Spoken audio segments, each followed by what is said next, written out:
사람들은 대부분 자기 잘난 맛에 산다고 합니다. 수영을 잘하는 사람은 수영장에 가고, 골프를 잘하는 사람은 골프장에 가고 싶어 하겠지요. 사람은 누구나 자기가 좋아하고 잘하는 것을 하고 싶어 하기 때문에 그렇습니다. 그리고 그들은 또 참 잘한다라는 이야기를 듣고 싶어 하지요. 그래서 이 칭찬의 말을 들을 때 사람은 힘이 난다고 합니다. 그래서 사람들은 자기 잘난 것을 인정해 주는 사람들끼리 자주 모이게 되고, 또 자기의 잘난 것을 알아주는 사람과 함께 있고 싶어 한다고 하는데요. 그러나 여러분, 우리가 잊지 말아야 될 것, 우리가 기억해야 될 한 가지는 지금 나의 삶이 내가 잘나서 이루어진 것이 아니라는 사실입니다. 여러분, 한번 생각해 보십시오.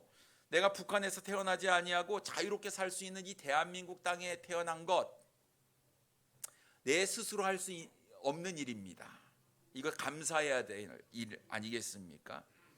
나를 사랑하는 부모님, 하나님께서 나에게 주신 것도 내가 스스로 결정할 문제는 아니다라는 것이에요. 이것도 감사해야 될 일입니다. 내가 좋은 직장에 들어간 것도, 내 삶 가운데 일터가 있다는 것도, 이것도 감사해야 될 일입니다. 내가 노력해서, 내가 수고해서 했다고 생각을 하지만 일터가 있도록 만들어주신 하나님이 계시기에 내가 열심히 다니고 있는데 하루아침에 직장이 사라질 수 있는 것 아니겠습니까? 이것 또한 하나님께 감사해야 될 일이 아닌가 싶습니다. 좋은 교회를 만난 것도 내 스스로 할 수 없는 일이었지요. 좋은 교회가 있었기 때문에 내가 선택을 하게 된 거고, 내가 구원을 받고 또 믿음 생활을 잘하며 양육을 받을 수 있는 것 아니겠습니까? 이 또한 우리가 하나님께 감사해야 될 일인 줄 믿습니다. 그러니까 여러분, 이 모든 것들이요, 내가 마치 한 것 같지만 사실 나 혼자 한 것도 아니고요. 내 삶을 누구보다 더 잘 아시고 또 누구보다 관심을 가지고 계신 하나님의 인도하심과 섭리 가운데 이루어진 일이다라는 사실입니다.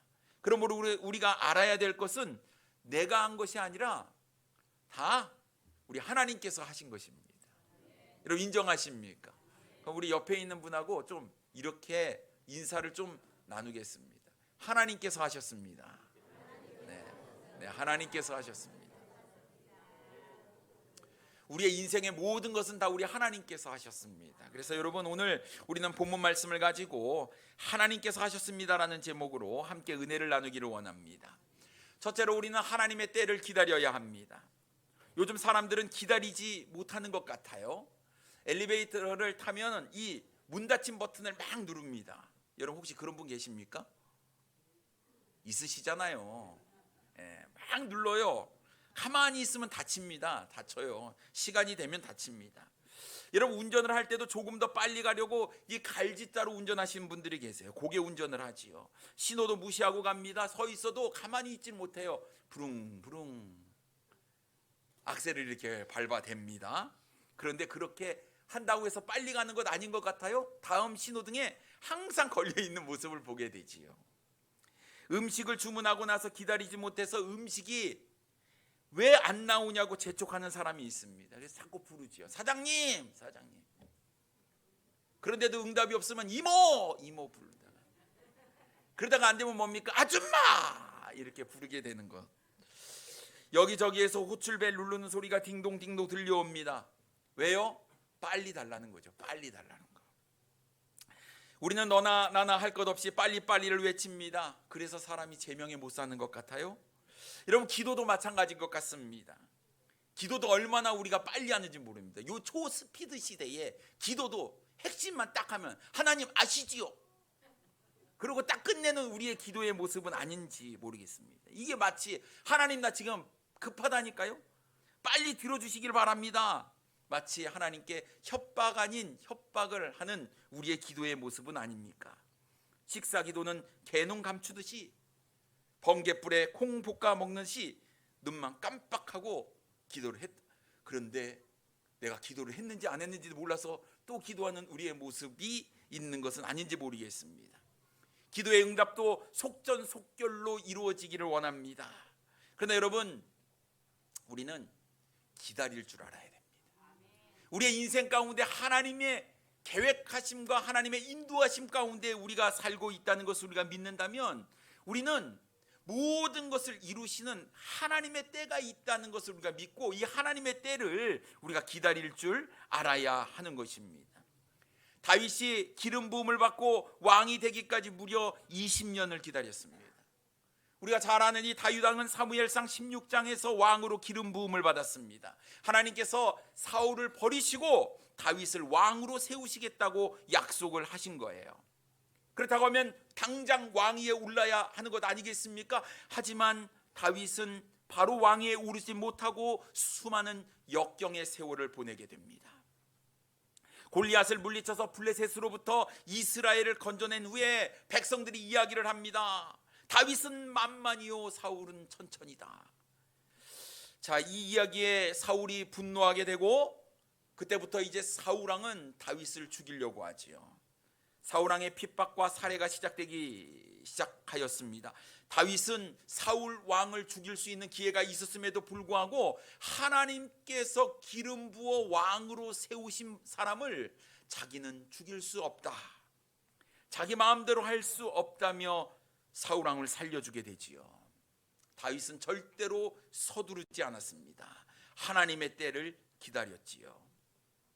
다윗은 이스라엘 민족의 왕이 되기까지 무려 기름 부음을 3번이나 받게 됩니다. 세상에요, 이런 왕은 없었습니다. 기름 부음을 받았으면 왕으로 세워져야 하는데 다윗은 무려 3번이나 기름을 부음을 받았어요. 이 얘기는 무슨 얘기를 의미합니까? 다윗의 삶이 파란만장했다. 수많은 역경과 수많은 고난이 그의 삶 가운데 있었다라는 것을 우리가 알 수 있다는 것이지요. 다윗은요, 자신의 왕에게 버림을 받았어요. 뿐만 아니라 이방 민족들에게는 원수였기 때문에 또 적으로부터의 위험도 그는 받게 되었다라는 사실입니다. 얼마나 이 기구한 인생입니까?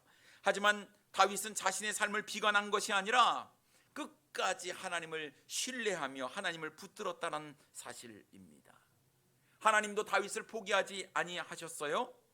결국 하나님은 다윗을 가장 위대한 왕으로 삼아 주셨습니다. 본문 4절과 5절 말씀에 보면 다윗이 나이가 30세에 왕위에 올라 40년 동안 다스렸으되 헤브론에서 7년 6개월 동안 유다를 다스렸고 예루살렘에서 33년 동안 온 이스라엘과 유다를 다스렸더라라고 말씀하고 있습니다. 하나님은 다윗을 기름 부음 받은 지 13년이 지난 후 30세에 유다 지파의 왕으로 세우셨어요.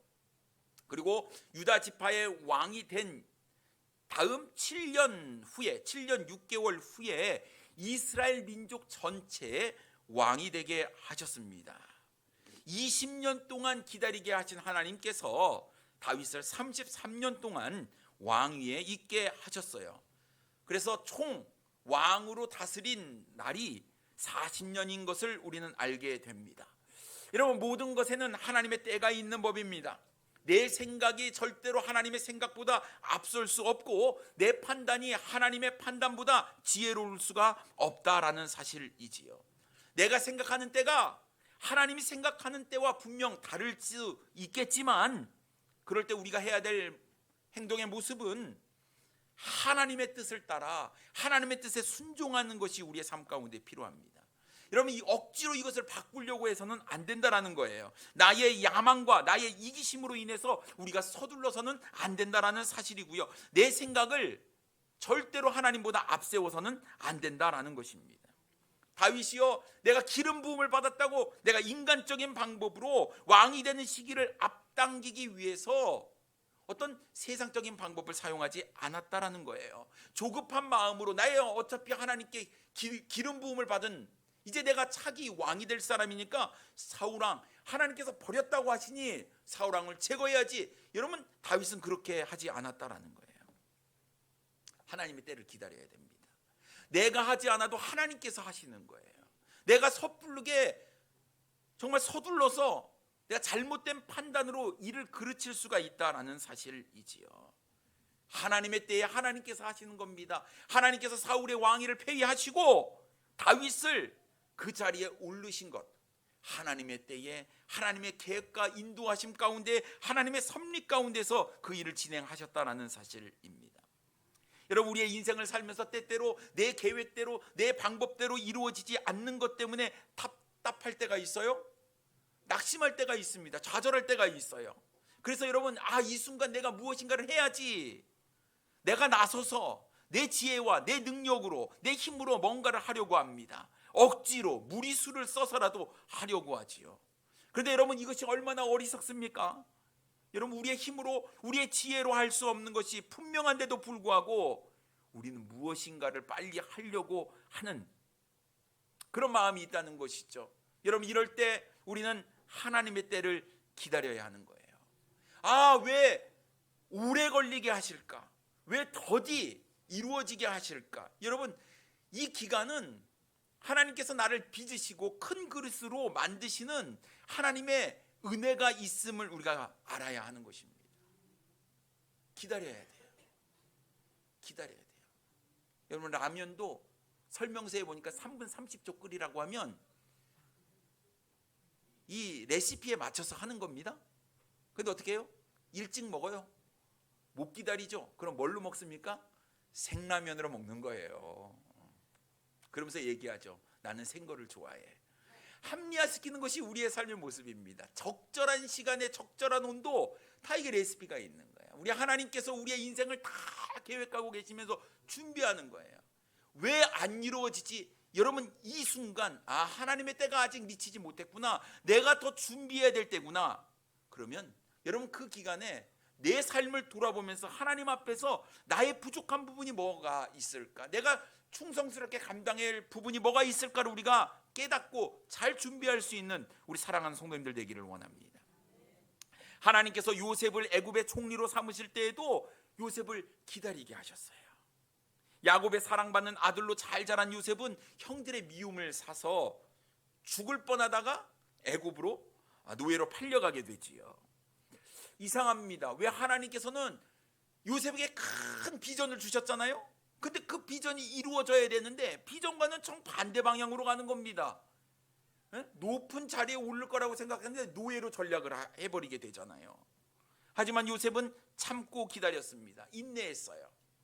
하나님과 함께했고 하나님이 함께 하심으로 형통한 삶을 누렸다고 성경은 이야기하고 있습니다.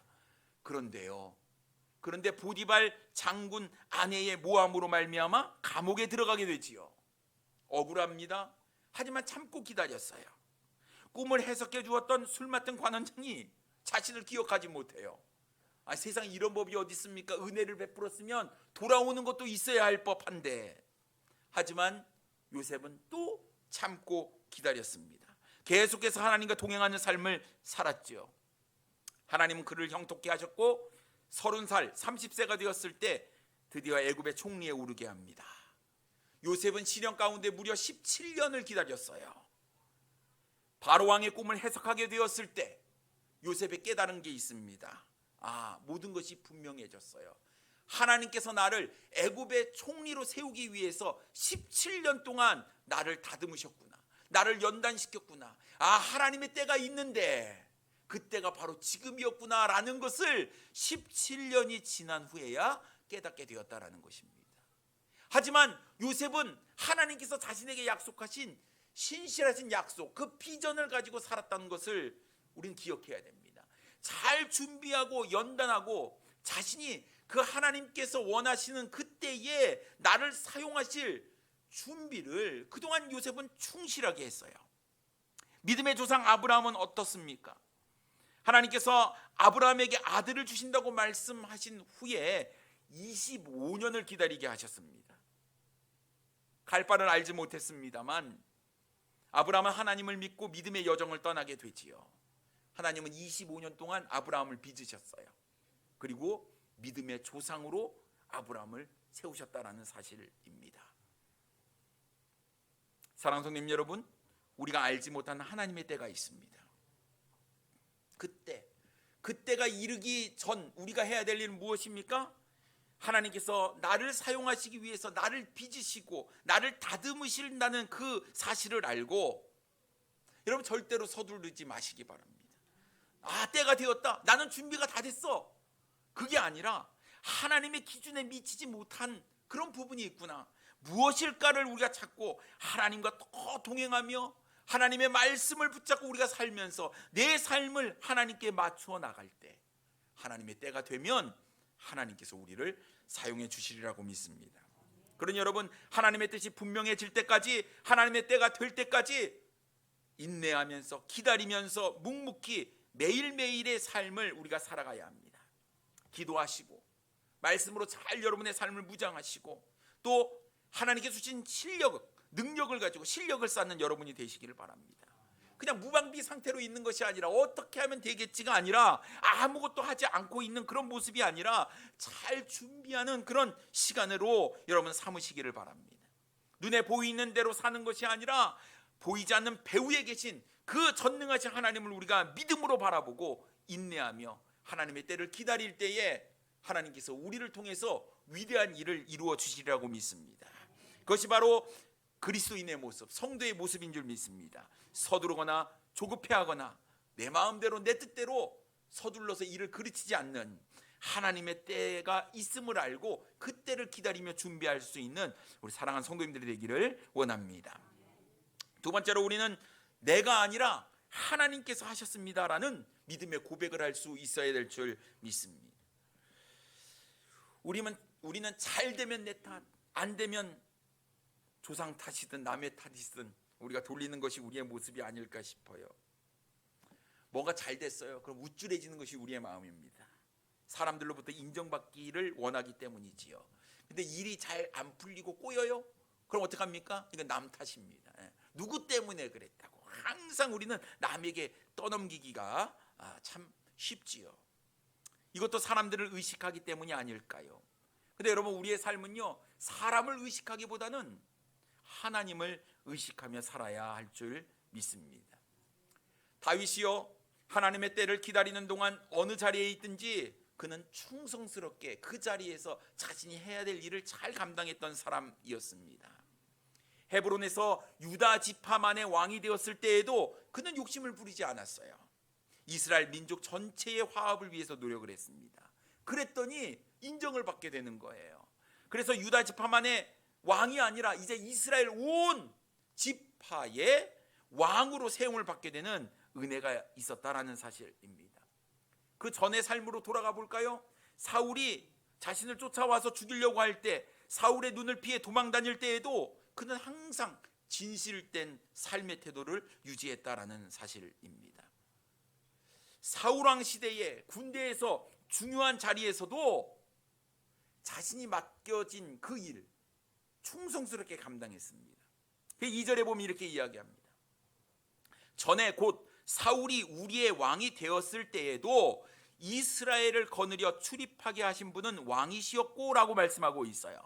이스라엘을 거느려 출입하게 하였다는 이야기는요, 이스라엘 군대를 지휘하기 위해서 출입하는 것을 이야기합니다. 실질적으로 이스라엘 군대를 통해서 전쟁에서 승리한 사람은 다윗이었다라고 사람들이 인정하고 있다는 거예요. 사울이 자신을 미워하고 자신을 죽일 그 순간에도 자신에게 주어진 일에 묵묵히 최선을 다했던 사람이 다윗이었다라는 사실입니다. 어린 목동이었을 때도 마찬가지예요. 사자와 곰이 양을 빼앗을 때에 다윗은 어떻겠습니까? 도망치지 않았어요. 목동으로서, 목자로서 양을 지키는 것이 자신의 임무였습니다. 그래서 싸웠어요. 승리했습니다. 이것이 다윗의 모습이었다라는 것이에요.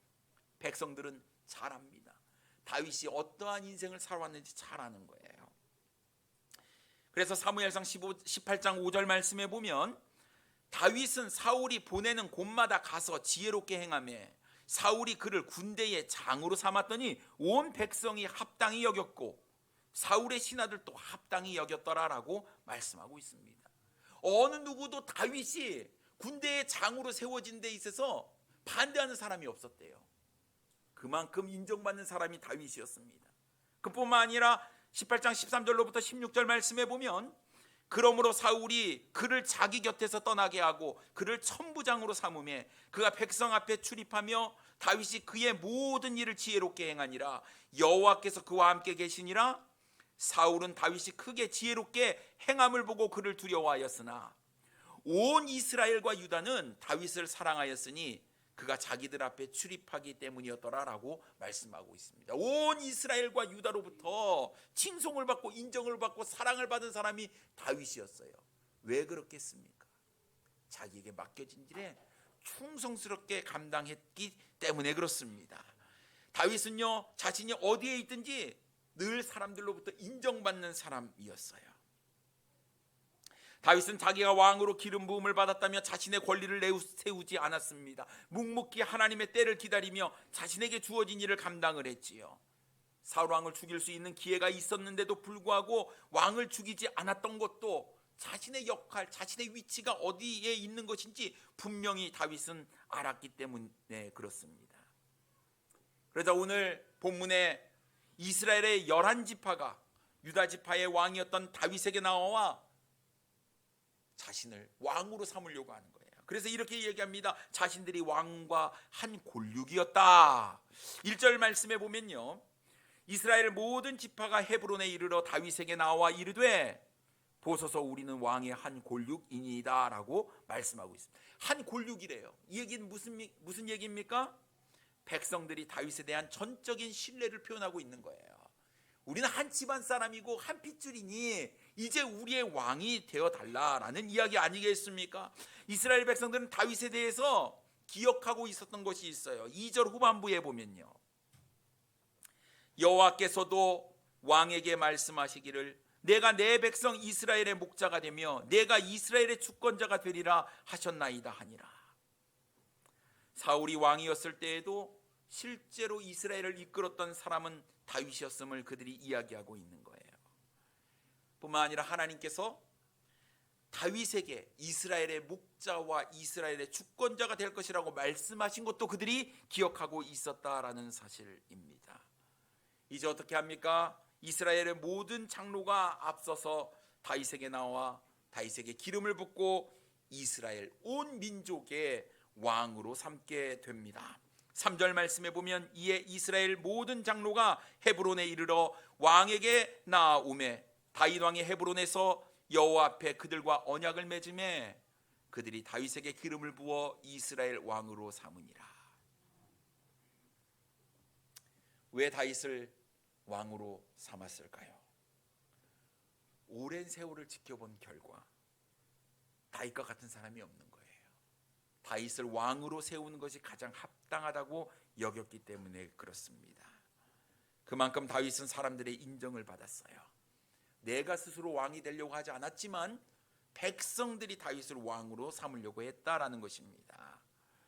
다윗은요, 자신에게 주어진 일에 충성을 다했어요. 그냥 자신에게 주어진 역할에만 충실했습니다.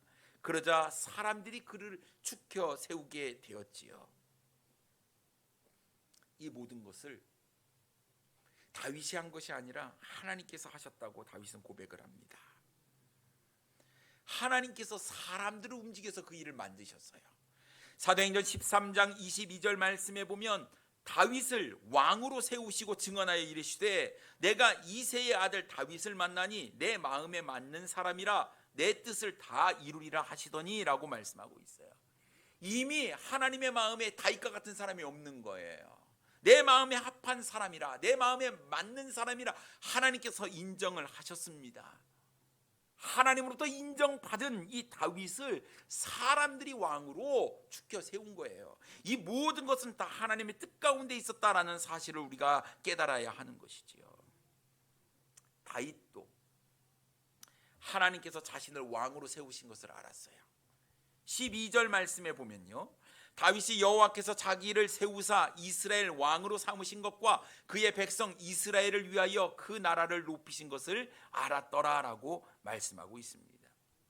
이 말씀은 두로왕 히람이요, 다윗을 위해 사람을 보내 백향령으로 궁을 지어 줄 때에 한 이야기이겠지요. 주변의 왕들조차도 하나님께서 이 일을 하셨다라고 이야기를 하고 있음을 우리는 보게 됩니다. 결코 다윗의 잘남이 아니었어요. 다윗의 지혜가 아니었습니다. 하나님의 말씀에 순종하는 삶을 살았을 때에 하나님께서 이루어준 일이었습니다. 여러분, 내가 아니라 하나님께서 하셨다, 하나님께서 하신다, 여러분 이것을 아는 인생이 성공한 인생을 살아가게 되리라고 믿습니다. 그러니 여러분 사람에게 인정받기를 원하십니까? 하나님께 인정을 받기를 원하십니까? 우리의 삶의 모습이 늘 사람을 의식하며 살아갑니까? 아니면 하나님을 의식하며 살아갑니까? 하나님은 눈에 보이지 않는다고 하나님은 저만치 멀리 두고 내 눈앞에 있는 사람들의 비율을 맞춰가며 때로는 우리의 믿음의 변질, 또 우리의 믿음의 배신, 이런 모습으로 살아가는 우리의 모습은 아닌지요? 누군가에게 손가락질을 당하고 비난을 받는 것이 아니라 누군가에게 인정을 받고 높임을 받기 위해서는 여러분 우리가 하나님 앞에 바로 설 수 있어야 하는 것이죠. 여러분 이 사람 비유 맞추고 저 사람 비유 맞추다가 여러분 우리가 함정과 올무에 빠질 수 있다라는 사실입니다.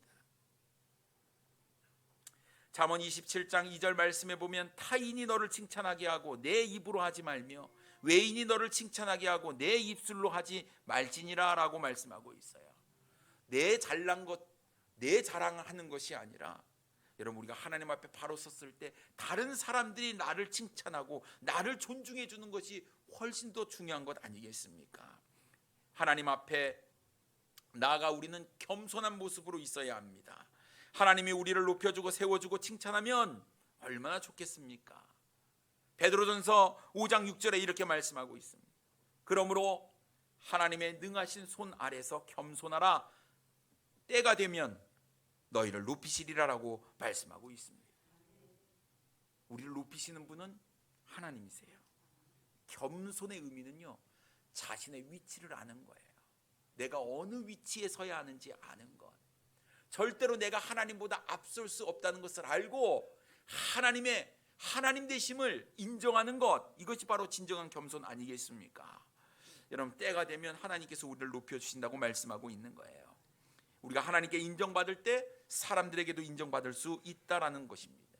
내 삶 속에서 내가를 지우고 하나님께서 하셨다, 하나님께서 하셨다라는 단어를 집어넣을 수 있는 우리 사랑하는 성도님들 되기를 원합니다.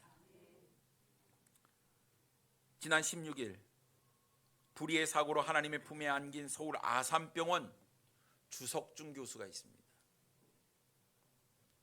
주시더라고요. 주시. 국내 대동맥 수술의 1인자라고 하지요.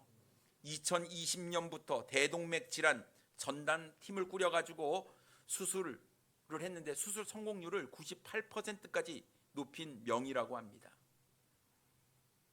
자신이 할 수 있는 것은 아무것도 없다며 모두 하나님의 손에 맡긴다고 고백을 했어요. 그의 병원 연구실에 여러 편의 기도문이 발견이 됐는데 그 여러 편의 기도문 중에 하나 이런 글이 있었습니다. 하나님, 실제 치료 과정에서 제가 무엇을 할 수 있겠습니까? 절대로 아무것도 없습니다. 모든 것은 하나님의 손에 달려 있습니다. 라는 기도문이 있었다고 해요. 이 주석중 교수의 아들이 정성을 다해 수술하고 환자를 돌보지만 내 힘은 정말 아무것도 아니니 하나님께서 도와주십사 간절히 기도하는 마음을 그렇게 적어둔 것인 것 같다고 그렇게 이야기를 하였습니다. 뿐만 아니라 이 주석중 교수는 하나님께서 주신 소명에 감사했습니다. 사고가 있기 얼마 전 아내에게 이런 얘기를 했다고 해요. 나는 지금껏 원 없이 살았다. 수많은 환자를 수술해서 잘 됐고 여러 가지 수술 방법도 좋았고 하고 싶은 연구도 했고 쓰고 싶었던 논문도 많이 썼다. 하나님께서 내려주신 소명을 다한 듯하여 나는 참 감사하고 행복했다. 이런 이야기를 했다고 합니다. 의사로서 남다른 희생정신을 발휘했습니다. 병원 10분 거리에 살면서 응급수술을 도맡아 했다고 하지요. 다른 의사들은 기피하는 수술도 아무리 위험한 수술이라도 내가 저 환자를 수술하지 아니하면 저 환자는 죽을 텐데 그런 생각이 들면 내가 감당해야지 어떡하겠냐? 확률이나 데이터가 중요한 것이 아니다. 그렇게 이야기를 했다고 하지요. 정말 마음이 아픈 것은 그의 연구실에는 뜯지 않은 라면 스프가 그렇게 많았대요. 밥 먹을 시간이 없어서 생라면을 부셔 먹고 그렇게 환자를 돌보았다고 하지요. 사람은 인정받고 높아지면 교만해지기 쉽습니다.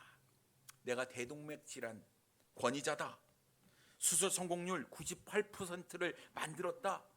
여러분, 이 주석준 교수는 자신을 높이지 않았다는 사실이지요. 겸손했습니다. 모든 영광을 하나님께 돌렸습니다. 그의 고백은 하나님께서 하셨습니다 라는 고백이었다고 합니다. 다윗도 사람들에 의해서 왕으로 추대되는 상황 가운데서도 절대 교만하지 않았어요.